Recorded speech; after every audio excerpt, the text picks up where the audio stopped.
Packing scale வச்சு நம்ம கிட்ட இருக்கக்கூடிய மட்டனை வெயிட் பார்த்துக்கலாம்.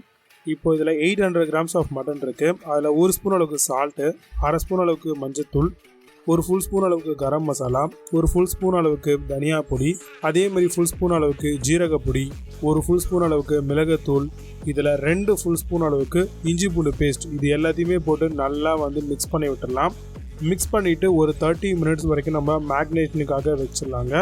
அதுக்கப்புறம் நம்ம ஃபர்தராக இதை செய்ய ஆரம்பிக்கலாம். இப்போ இதை ஓரமாக வச்சுக்கோங்க.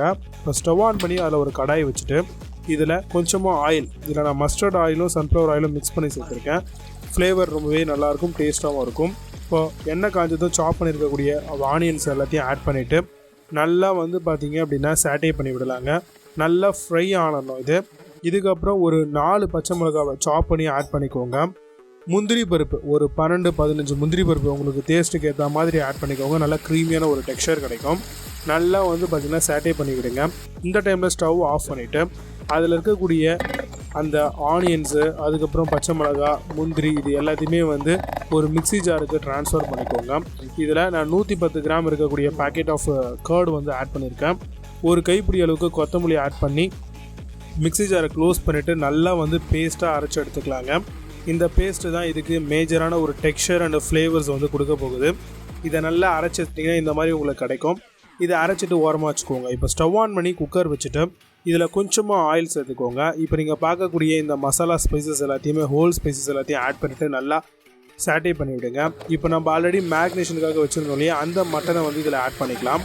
போட்டுட்டு கொஞ்சமாக தண்ணி ஊற்றி, கறி முழுகிற அளவுக்கு தண்ணி ஊற்றிட்டு கறி வேகக்கூடிய அளவுக்கு நீங்கள் விசில் போட்டு எடுக்கணும். கிட்டத்தட்ட பார்த்திங்கன்னா கறியை பொறுத்து 8, 9, 10 விசில் அந்த அளவுக்கு கூட போகுங்க. இப்போ நம்மளது பார்த்திங்கன்னா ஒரு 8லேருந்து 9 விசில் நம்ம வச்சுருந்தோம். ஓரளவுக்கு நல்லாவே உங்களுக்கு வெந்து வந்திருந்தது. இப்போது விசில் ரிமூவ் பண்ணிவிட்டு ஓப்பன் பண்ணிங்கன்னா உங்களுக்கு இந்த மாதிரி மட்டன் பக்காவாக வெந்திருக்கும் உங்களுக்கு. இதை நல்லா மிக்ஸ் பண்ணி விட்டுட்டு ஒரு ஓரமாக வச்சுக்கோங்க. திரும்ப ஸ்டவ் ஆன் பண்ணி அதில் பேன் வச்சுக்கோங்க. இதில் பட்டர் 2 டேபிள் ஸ்பூன், இந்த பாக்கெட் பட்டர் இருக்கும் இல்லையா, அதை ஆட் பண்ணியிருக்கோம். இது நல்லா மெல்ட் ஆனதுக்கப்புறம் நம்ம ஆல்ரெடி அரைச்சி வச்சுருக்க அந்த முந்திரி பேஸ்ட்டை இதில் ஆட் பண்ணிக்கிறோங்க. பண்ணிவிட்டு நல்லா பார்த்திங்கன்னா மிக்ஸ் பண்ணி விடலாம். இந்த டைமில் அந்த முந்திரி பேஸ்ட் பார்த்திங்கன்னா உங்களுக்கு நல்லா கொதிச்சு வரும். நல்லா கொதிக்க உங்களுக்கு நல்லா ஃப்ளேவரும் கொடுக்குங்க. நல்லா மிக்ஸ் பண்ணி விடுங்க. இந்த அளவுக்கு நல்லா உங்களுக்கு பார்த்திங்கன்னா பபுள்ஸ் ஃபார்ம் ஆகும்போது நம்ம வேக வச்சுருந்தோம் இல்லையா மட்டன், அதை இதில் ஆட் பண்ணிக்கலாம். ஆட் பண்ணிவிட்டு நல்லா மிக்ஸ் பண்ணி விடலாம். கொஞ்சமாக சால்ட் டேஸ்ட் பார்த்துட்டு ஆட் பண்ணிக்கோங்க.